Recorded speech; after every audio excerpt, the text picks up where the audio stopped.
Hello people! Good evening! So ngayon ko lang na-edit ang aking videos kanina.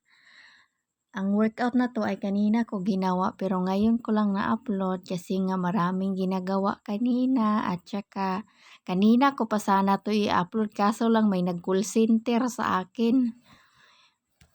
Kaya kinausap ko muna. So, balik tayo dito guys. Upo-upo lang tayo sa silya workout. Tinamad. Tinamad si Cordapia. Pero hindi ako tinamad guys. Ganyan lang talagang aking workout na gagawin ngayong araw. So, samahan niyo ako guys. Ganyan ang workout para bumilog yung bang ano nyo. Kung may mga laylayan kayong mga boobs dyan, mga boobies. Ganyang workout gawin nyo guys. Para hindi naman yung gumalaw-galaw or lahat. Gumalaw-galaw lahat yung katawan mo. Umupo ka. Kung gusto mo lang mag-workout sa chest workout at saka back workout. Yan lang ang sikreto para lumaki ang ating harapan. So, ganyan lang guys. Simpleng workout lang. Nagpapawis lang naman ako. Hindi naman ako nag-workout ng bonggang-bongga. Sa isang araw, mga 15 minutes lang. Always 15 minutes lang yun yung haba ng aking workout. Hindi umabot ng isang oras. Ay, kapuya na po na mag-usak ka oras na sig-workout. Baig maura gani mong obra sig-workout. Bilog nga adlaw. Wa man tay dapat pagwapahan. So, importante lang gun magpawis-pawis ng konti. Ganyan lang ang sikreto ng mga matataba. Charot. Kung kagaya ko rin kayo na mataba, magbawas-bawas na din kayo ng timbang. Kung tamad naman kayo guys mag-workout. Ang advice ko sa inyo, wag kayo kumain ng mga matatamis. At bawasan nyo yan ang inyong kinakain. So, hindi naman porket magda-diet kayo, hindi na kayo kakain. Mali yun. Kakain kayo like a normal na ginagawa nyo ba? Like normal routine nyo sa araw-araw na ginagawa nyo. Pero, bawasan nyo yang kinakain nyo. Kung kumakain kayo ng 2 cup na rice, gawin nyo na lang isa.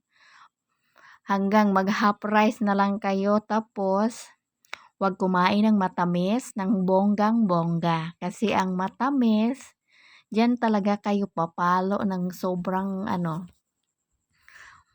tataba talaga kayo sa matatamis kung mahilig kayo kumain. So, bawasan like mga soft drinks, chocolate. Pwede naman kayo kumain, pero konti lang. I mean, half-half lang yung kakainin nyo. Wag yung 1 kilong, 1 litrong soda. Ganon. I-maintain lang ba? Kung pwede lang, wag na lang, tubig na lang para healthy talaga kayo. Kung tamad kayo mag-workout. Pero kung gusto nyo naman mag-workout, okay lang yan. Pero wag madamihin pagkain para naman masisira lang yung nyo, workout nyo. Alam nyo na sa workout guys, super hirap, hindi madali. Lalo na pag magbabawas ka sa kinakain mo.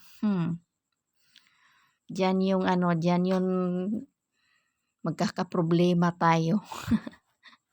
Sa pagkain lang mag-adjust. Para sumeksi ay healthy, hindi para sumeksi. Kung sexy ka naman, edi wow, congrats.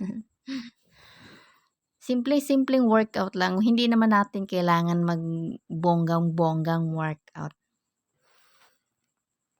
Gusto lang naman natin magpapawis, diba? Kung wala naman tayong ginagawa sa bahay, kung marami kang ginagawa sa bahay, no need to workout na guys.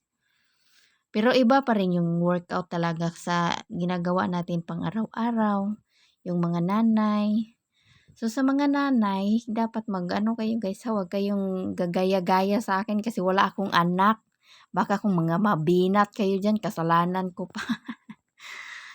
Magpa-check muna kayo sa doktor ha, okay? So ayan, kimbot-kimbot para lumiit ang ating mga bewang.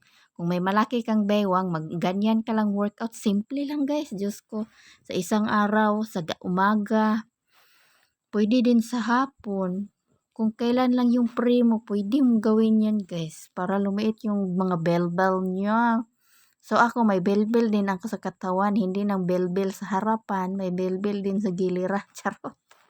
Sige na nga, dito na tayo magtatapos guys. Ay, magdaldal-daldal pa dito. Mag alas 12 na ng gabi. Midnight na dito. Pero ngayon lang talaga na-upload to. Sige na nga, pahala na kayo.